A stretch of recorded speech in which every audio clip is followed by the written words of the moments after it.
This year, the Common Experience theme is on the First Amendment, which is Congress shall have no laws abridging the right of free speech, the expression of religion, or the right to petition your government or to peacefully assemble.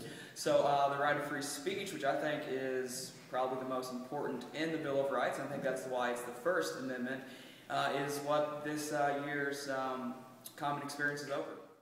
I was invited onto the committee a year ago to help with the planning, to identify the textbook, to help choose a Common Experience speaker.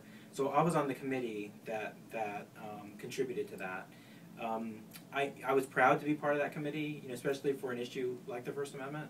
But I think the thing I'm most proud of is making the suggestion that the Common Experience summer reading be a graphic novel called The U.S. Constitution, a graphic adaptation.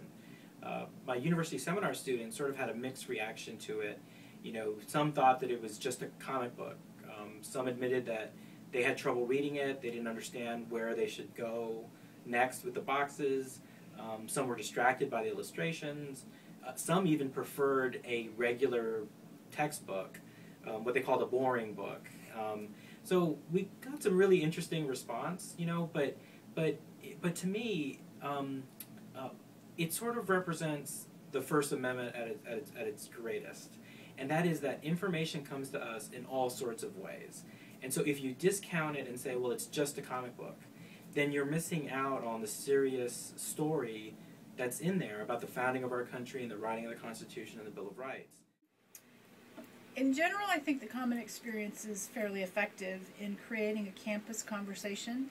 I think it's certainly the majority of the effort is extended and expended on freshmen because they all take a class and they are sort of forced to consider the Common Experience, which, in our busy lives, sometimes you have to be forced to take a moment to consider something that's important. So we do that a lot with the freshmen.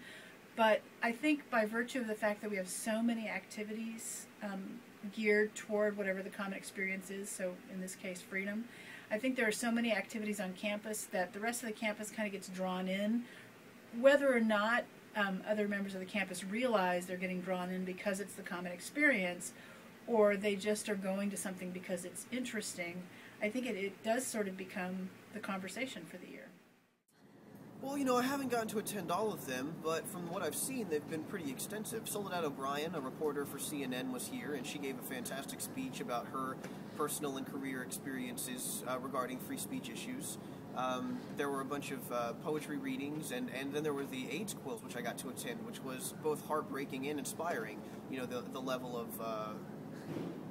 of caring that goes into making those quilts, and the fact that they're allowed to come here and support AIDS victims, I think is tremendous. Yeah, there are all sorts of great things going on. There have been a number of panel discussions involving publishers of newspapers and reporters and journalists, from all across the media spectrum, TV reporters, radio reporters, newspaper reporters, and so forth. The keynote address, the keynote speech, was by the CNN anchor and correspondent Soledad O'Brien. She came in October, and I thought that went really well. She talked about her personal experiences, but also her professional experiences, and I think in a way it sort of speaks to the story of America, but then also the story of a journalist, practicing journalism, and in this form of journalism that is using videos and documentaries to tell stories. So even that is kind of neat, kind of a look toward the future as far as where journalism is going. And there have been a number of other things. I know that the philosophy department has been holding a number of, I guess, discussions and debates about essential issues involving religion and speech and press and so forth. I know that the Whitliff Collection has put together different photo exhibits and things like that get into the free speech, free expression area. So it's really been neat to see how the university has embraced this theme.